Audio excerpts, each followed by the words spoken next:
السلام عليكم ورحمة الله وبركاته، مشاهدينا ومشاهدين قناة أبو زهرة الزراعية.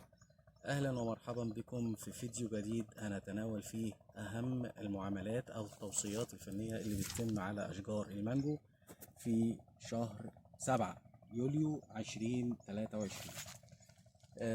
طبعا في الشهر ده يا جماعة احنا أول حاجة لازم بنلتفت إليها هي الجو بتاع الشهر ده شكله ايه، مناخ الشهر ده شكله ايه، كل واحد حسب منطقته. احنا عاوزين نتكلم بشكل بسيط قوي على المناخ بشكل عام على مستوى مصر. في شهر يوليو وشهر اغسطس بيبقى المناخ حار رطب. احنا من حوالي، يعني انا افتكر في احد الاجندات بتاعتي الشهريه اللي كنت بكتبها من 2008 و2009 كان شهر يوليو وشهر اغسطس حار، ولكن حار جاف. انما احنا بدأنا فعلا بقى حر رطب.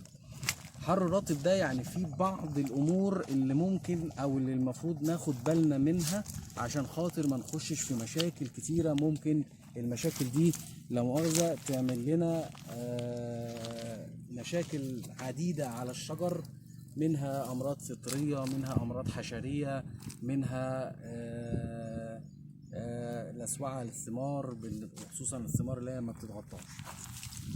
اهم حاجة في الموضوع ده في المناخ اللي هو حار رطب اخد بالي من حاجه مهمه قوي، ونمسك الموضوع بقى واحده واحده كده وتفصيله نفصلها واحده واحده. يعني اول حاجه ناخد بالنا منها الري. طب الري في شهر يوليو، احنا الري في شهر يوليو لازم اعمل حسابي في حاجتين: ابقى عارف مناخ منطقتي شكله ايه، عارف حاله الشجره بتاعتي شكلها ايه، عارف طبيعه التربه بتاعتي ايه، البرنامج اللي انا ماشي بيه شكله ايه. كل ده في الري. كل ده في الري. ليه؟ لان احنا اتفقنا ان المناخ بيبقى حر رطب. حر رطب ده معناه ان ال ال الميه او الري لو زاد تحت الشجره، في الحاله دي يبقى عندي مشكله في ان الرطوبه هتزيد. ومعنى ان الرطوبه هتزيد يبقى عندي مشاكل كتير قوي هتيجي على الشجر، عندي مشاكل هتحصل في الثمر. لو جينا نتكلم عن اهم حاجه وهي المشكله اللي ممكن تحصل للثمره، لو الري زاد عن حده ده هيحصل عندي حاجه اسمها تشقق في الثمار. طب على الشجره هيحصل عندي الرطوبه الشديده هتعمل عندي او هتساعد على انتشار عده امراض حشريه، ومنها البق الدقيقي، الحشره القشريه، التريبس. دي كلها حشرات هتنشط في التوقيت ده، فبالتالي هتعيش جوه الشجره، هتسكن جوه الشجره على اساس انها عايزه تبعد عن الحر. فلما تيجي الحشره تسكن على سطح الاوراق هتعمل عندي حاجه اسمها، او هتنزل الافرازات بتاعتها اللي هي الايه، الندوه العسليه اللي حضراتكم عارفينها. فمن هنا يبدا ينشط فطر العفن الهبابي. يبقى عشان خاطر احمي نفسي من مشكله الرطوبه الجويه اللي بتبقى زايده في الشهر ده، لازم اكون حريص في الري بتاعي. طب اكون حريص في الري بتاعي ازاي؟ اكون عارف طبيعه تربتي. التربه بتاعتي عندي انا ابقى عارف الطبيعه بتاعتها، ابقى عارف ان انا عندي مثلا التربه طبيعه الامتصاص بتاعها شكله ايه، عشان خاطر لما اروي ابقى عارف ان الميه بتاعتي هل هتصمد تحت الشجره فتره طويله، ولا ممكن ان تمتص بسرعه، وبالتالي يبقى انا عامل حساباتي اثناء البرنامج بتاع الري بتاعي، بحيث ان انزل المقنن الري او المقنن الري اللي انا شايف ان هو مناسب للارض بتاعتي. كذلك الامر النهارده الري لو زاد مع رطوبه الجو هيحصل زياده في الرطوبه. طب ايه اللي ممكن يزود الرطوبه تاني؟ الحشائش. انا لو عندي حشائش في التوقيت ده، الحشائش هتزود لي برضو الحيز الرطوبه حوالين الشجره، لان طبعا انا عندي الرطوبه الجويه طبعا، وحضراتكم لازم تتابعوا الطقس. طالما الرطوبه زادت فوق ال40 اعرف ان انت كده عندك مؤشر يدل على ان انت ممكن تقع في مشكله انتشار الحشرات اللي هي اتكلمنا عنها. فبالتالي لازم برضو الحشائش، لانها هتقوم بعمليه البخر النتح بتاعها، عشان خاطر هتزود في الوقت ده هتزود الايه، الرطوبه الجويه. طيب لو جينا بقى نتكلم، يبقى دي احد المشاكل بتاعت شهر 7 ولازم ناخد بالنا منها. طب لما نيجي نتكلم بقى في الاعمال التسميد بتاع شهر 7، احنا في التوقيت ده خلي بالك لازم تبقى حريص جدا قوي في التسميدات بتاعتك. اولا بتخف البرنامج السمادي بتاعك بشكل كويس وبشكل يكون بطيء. الحاجه التانيه ان انت مثلا شايف حجم الثمار عندك بينمو بشكل سريع ولا التحجيم ماشي بشكل بطيء. في الحاله دي لازم تبقى عارف ان يعني انت طبيعه ارضك وطبيعه شجرك ماشي عامل ايه. هل يعني طبيعه الشجر ماشي معاك كويس ولا الشجر بتاعي مش ماشي معاك كويس في تحجيمه الثمار بتاعه. فبالتالي اقدر من هنا يعني اعرف اذا كان عندي مشكله، اعرف اذا كان عندي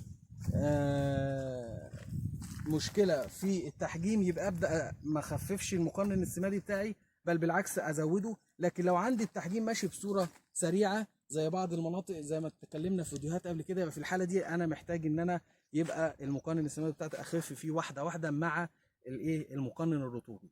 يعني لازم اقلل ميه واقلل تسميد.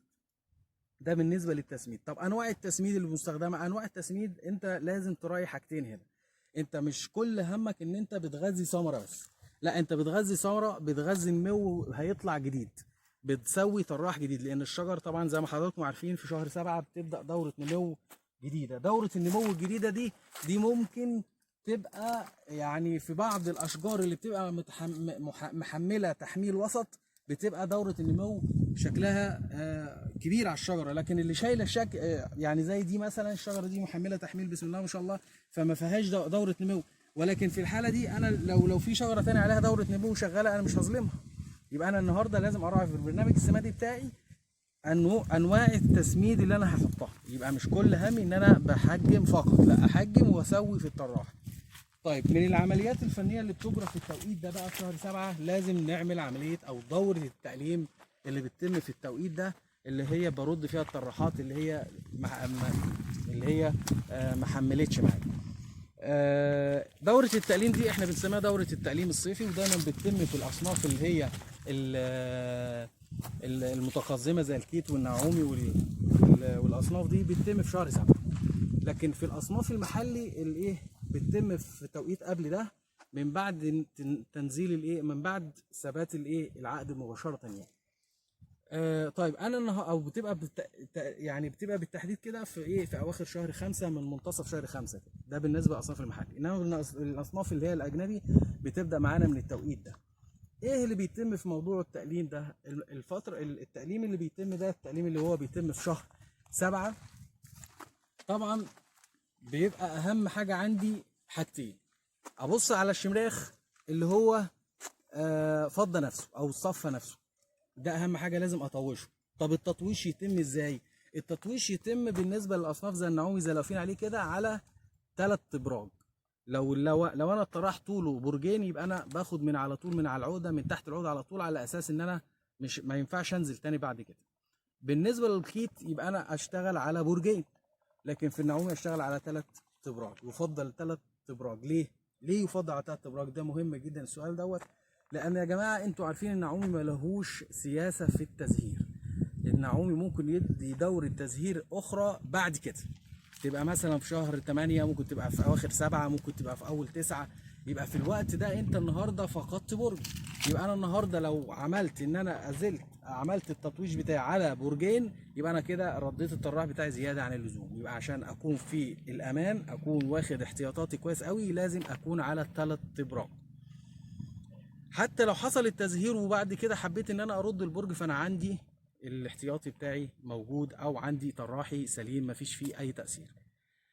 طب من العمليات الفنيه اللي بتجرى في موضوع التقليم ده برضو الايه النموات الرفيعه اللي بتبقى في القلب.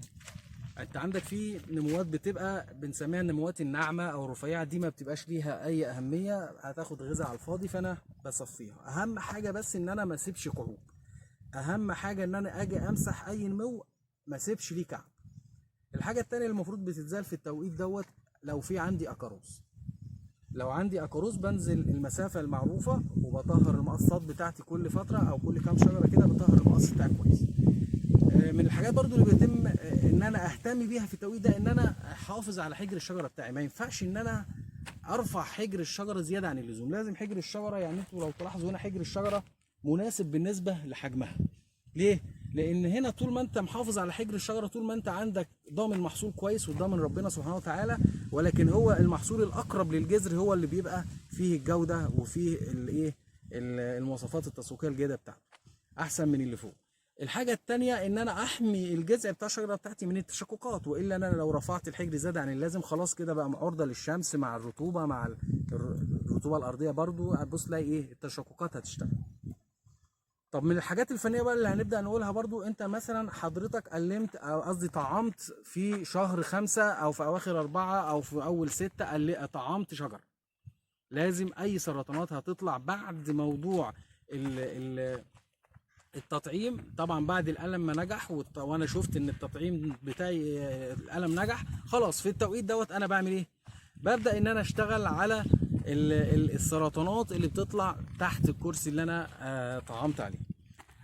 دي بالنسبه للايه للاشجار اللي هي اتطعمت خلال شهر 5 أو 6. الحاجات برضو الفنيه اللي المفروض نتكلم فيها دلوقتي، لو انا عندي شجر تحت التربيه لسه شجر حديث مزروع او مزروع بقاله سنه او 2، فانا النهارده لو عملت دوره النمو بتاعتي اللي عملتها في شهر 5، فانا دلوقتي عندي حاجه من 2، يا اما عندي البرج اللي انا قصيت عليه بقى عليه نموات، والنموات بقت الحمد لله بفضل الله كويسه، وفي الوقت ده كويسه يعني ايه؟ يعني استوت، فبالتالي هتروح مطلعه برج تاني. انا انتظر لما اطلع البرج التاني واعمل الدوره بتاعتي في منتصف اغسطس او في اول اغسطس على حسب ما انا ماشي، عشان اقدر اعمل مجموع خضري كويس قبل دخول الشتاء عليا.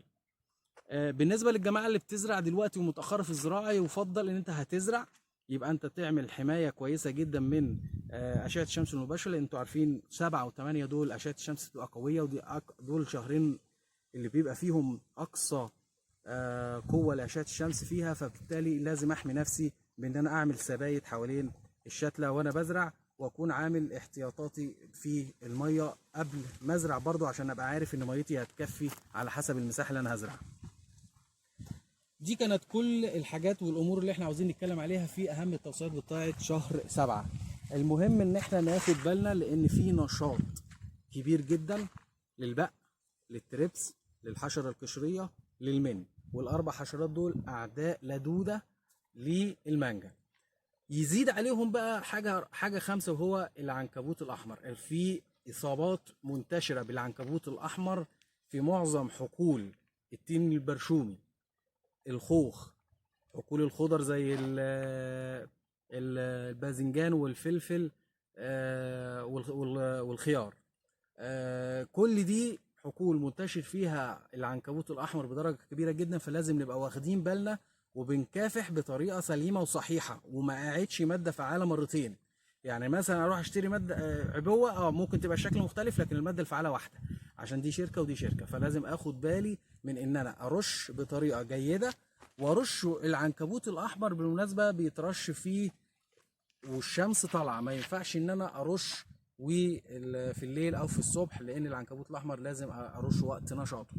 فيا جماعه انا دي اهم التوصيات اللي كنا بناخد بالنا من شهر 7. العفن الهبابي بيزيد في التوقيت دوت لسبب الرطوبه الجويه، فانا لو زودت الرطوبه الارضيه بتاعتي يبقى انا كده عملت مشكله عندي، وبقى سبب وجود العفن الهبابي هي الرطوبه. طب انا عندي حشره، يبقى السبب الرئيسي الحشره، يبقى انا لازم اخد بالي من الامور ديت. كنت حابب ان انا اتواصل معاكم واقول لكم اهم المعاملات اللي بتجرى في شهر 7، وان شاء الله هنبدا نتكلم في الفتره في شهر 8 اهم المعاملات اللي بتجرى في شهر اغسطس، بحيث نكون نهينا الموسم بتاعنا على خير ونبدا بدايه جديده لموسم جديد. وكان معكم اخوكم حسام ابو زهره، والسلام عليكم ورحمه الله وبركاته.